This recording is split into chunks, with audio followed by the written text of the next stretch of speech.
பூலோகத்தில் அநேக ராஜாதி ராஜா என்கிற டைட்டில் அநேகருக்கு இருக்கலாம். ஏன்னா பூமியில் அநேக ராஜ்யங்கள் உண்டு. அநேக ராஜ்யங்களை உள்ளடக்கிய ஒரு ராஜ்யம் இருக்கலாம். அப்ப அப்படிப்பட்டதான ராஜாவை என்ன சொல்லலாம்? ராஜாதி ராஜான்னு சொல்லலாம், லார்ட் ஆஃப் லார்ட்ஸ் என்று சொல்லலாம், அவர்கள் எல்லாருடைய ஆண்டவன் அப்படின்னு சொல்லலாம். ஆனால் பரலோகத்துல ராஜாதி ராஜா என்கிற டைட்டில் ஒருவருக்கே உரியது. அவர் கர்த்தாதி கர்த்தாவாகிய இயேசு கிறிஸ்து என்று அறியும்படியாக தேவனுடைய வார்த்தை என்கிற டைட்டில் அவருக்கு கொடுக்கப்பட்டிருக்குது. நாம் அறிந்து கொள்ளும்படியாக, நாம் புரிந்து கொள்ளும்படியாக.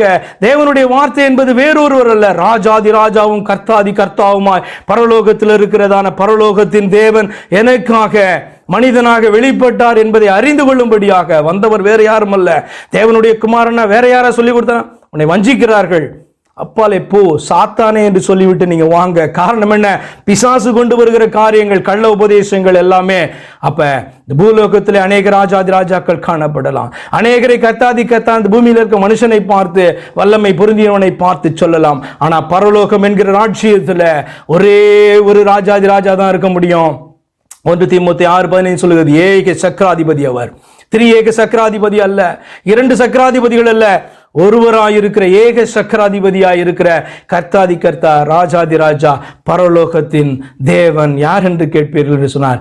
கர்த்தராகிய இயேசு கிறிஸ்து என்று நீங்களும் நானும் வாசிக்கிறவர்களும் அறிந்து புரிந்து விசுவாசிக்க வேண்டும் என்பதற்காக வெளிப்படுத்தல் 19ஆம் அதிகாரத்தில் தேவனுடைய வார்த்தை என்பதனுடைய விளக்கம் அதிகமாய் சொல்லப்பட்டு இருக்கிறது.